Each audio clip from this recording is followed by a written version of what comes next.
Happy Monday, everybody. Welcome back to the LTQ Wrestling Podcast. Raw was absolute cinema this week. They cooked all night long. Were there some stuff on the show I didn't like Pete Dunne losing to R-Truth? Yes. But other than that, I love this week's Raw. Tons of great segments and promos. But I'll talk about the New Day first.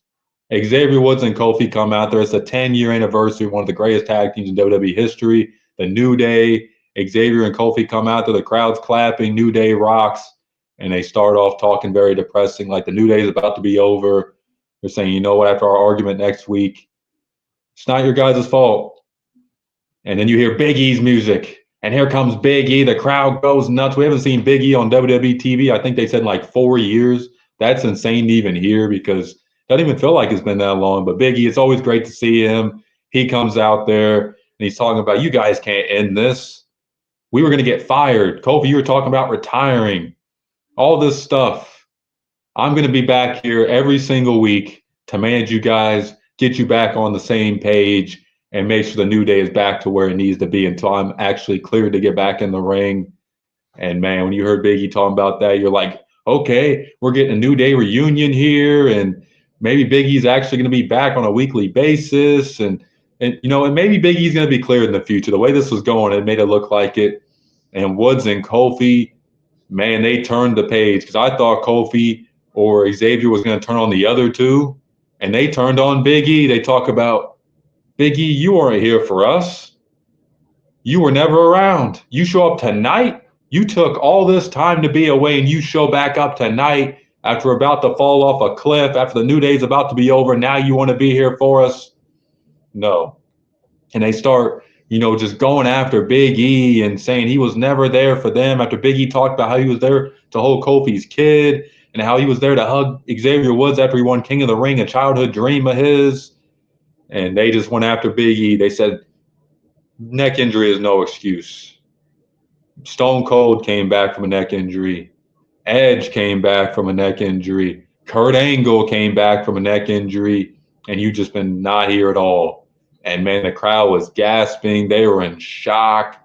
Just absolutely awesome to see this segment. Was it sad as a New Day fan to see them, break up? Yes.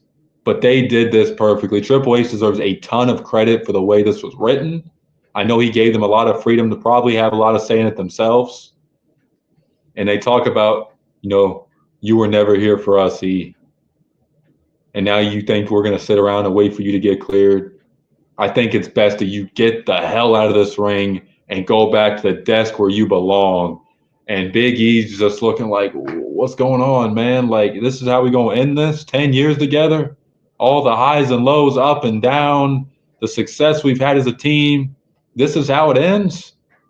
And they tell him to get out, and Kofi and Xavier Woods, do a handshake at the end, and the crowd is booing the absolute hell out of these two. And this was just amazing. Cinematic. I mean, you get Kofi and Xavier over as hell as a heel tag team in one segment. Now fans are questioning what is going to go on with Big E. Is he actually going to be cleared? Is he going to be back to feud with these guys? Is this just the flip of the page to their heel turn and we don't see E again? What is this going to lead to?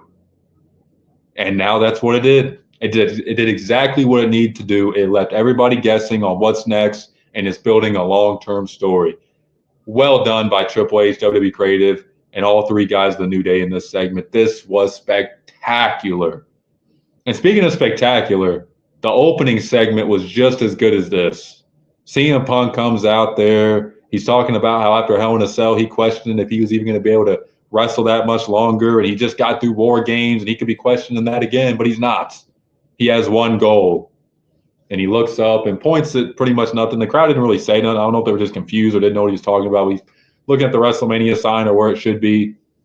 And he says, I have a favor in my back pocket, and I've never headlined a WrestleMania. And then, boom, out comes Seth frickin' Rollins. There was rumors maybe Gunther and him will start their feud tonight. No. Out comes Seth frickin' Rollins. And Rollins is getting cheered, and he looks, and he's, starts talking his smack, saying, I should have knocked you out the day you came back to WWE. And man, these two went back and forth. Rollins is talking about how he hasn't stopped thinking about Punk since he came back. He hates him. And Punk says, I haven't thought a day about you. I have bigger goals in mind. And Rollins is talking about how he hates Punk and he joined Roman Reigns and they gave him even more of a reason to hate, CM Punk. And Rollins and him get into a fight. And out comes Sami Zayn and Jay. They break up the fight. And then Jay Uso, drags CM Punk to the back. And Sami Zayn's in the ring with Seth Rollins. And Rollins says, yeah, Jay, go back to your Roman Reigns. And Sami says, you can't talk to Jay Uso like that. And Rollins is like, you know what? I'm pissed off. I'm sorry. I apologize. That's my bad. But at least Jay is Roman's family. What's your excuse? And this could have been the tease of a Rollins heel turn, potentially. But again, a lot of the stuff he says is right. Yes, he stabbed the Shield in the back first, but he's also been stabbed in the back himself. And Sami's talking about, you're mad at Roman Reigns when you're the reason he's like how he is. You hit him in the back with a chair. And Rollins goes, I don't think you're the one who should talk here. You did the same exact thing to Roman Reigns. And pretty much they talk about how they've been friends and they, got up in the business together in Ring of Honor and all. They didn't mention Ring of Honor, but they mentioned, how they got up together in the business and all the friendships. And Rollins can't believe that Sami Zayn would team up with Roman Reigns. And Sami Zayn says, I didn't want, and CM Punk as well. He said, I couldn't believe you teamed up with CM Punk. And Sami Zayn says, I wanted you on the team, Seth, but you said no. You didn't want to put your ego to the side. You're too damn stubborn, and you wouldn't team up with us.